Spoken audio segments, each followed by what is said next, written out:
అందరికీ నమస్కారం. ఒక వ్యక్తి ఎడారిలో దారి తప్పిపోయాడు. అతడు తెచ్చుకున్న నీళ్లు 2 రోజుల తరువాత అయిపోయాయి. నడుస్తున్నాడు. నీరు ఎక్కడా కనబడడం లేదు. తన జీవితపు ఆఖరు దశకు చేరానని అతడికి తెలిసిపోయింది. ఈ రాత్రి గడవదు, రేపు ఉదయం చూడను అని అనుకుంటున్న దశలో ప్రయత్నం చెయ్యడమా, అలాగే నిరాశతో కూలబడిపోవడమా? ఎటూ నిశ్చయించుకోలేకపోతున్నాడు. దూరంగా ఒక గుడిసె లాంటిది కనబడింది.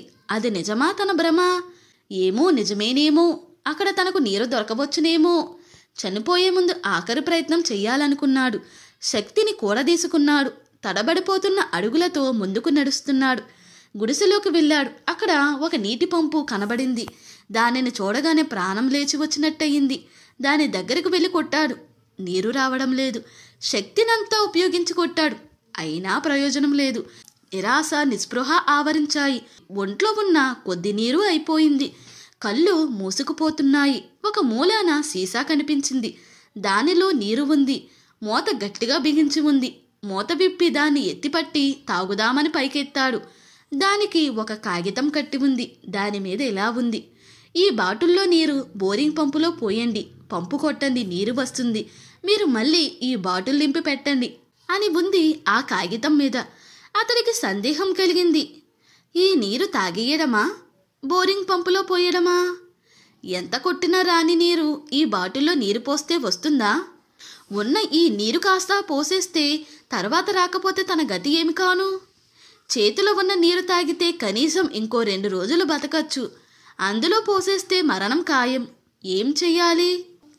ఎంతకు ఆలోచనలు తెగడం లేదు. ఒక నిశ్చయానికి వచ్చాడు. నీళ్లను పంపులో పోశాడు. బోరింగ్ పంపు కొట్టడం మొదలెట్టాడు. ఆశ్చర్యం! పాతాళగంగా పైకి తన్నుకు వచ్చింది. నీళ్లు తాగి బాటిల్ నింపాడు. మూలన పెట్టాడు. తను తెచ్చుకున్న బాటిల్ నింపుకున్నాడు. గుడిసెలో ఎడారి మ్యాప్ కనపడింది. తను ఎటు వెళ్లాలో చూసి బయలుదేరాడు. ఏదైనా పొందాలంటే ఇవ్వడం నేర్చుకోవాలి.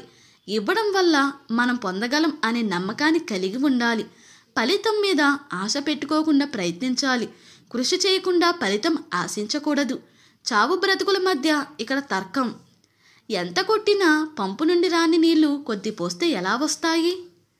రిస్క్ తీసుకోకుండా బాటిల్లో నీళ్లు తాగేస్తే మహా అంటే మరి కొన్ని గంటలు ప్రాణం నిలుపుకోవచ్చు. తరువాత అసలు బాటిల్లో నీళ్లు ఎలా వచ్చాయి? తనకన్నా ముందు ఎవరికో ఇలాంటి సమస్య ఎదురై ఉండొచ్చు. వాళ్ళు పంపులో పోసి ఆ తరువాత తిరిగి బాటిల్ నింపి ఉండొచ్చు. కాబట్టి రిస్క్ అనుకున్నా గానీ బాటిల్లో నీళ్లు పంపులో పోయడమే కరెక్ట్. గత్యంతరం లేని క్లిష్ట పరిస్థితుల్లో నమ్మకం ముఖ్యం. నమ్మడమే శ్రేయస్కరం. నువ్వు ఇవ్వకుండా దేనిని పొందలేవు. ఇంతటితో ఈ స్టోరీ ముగిసింది.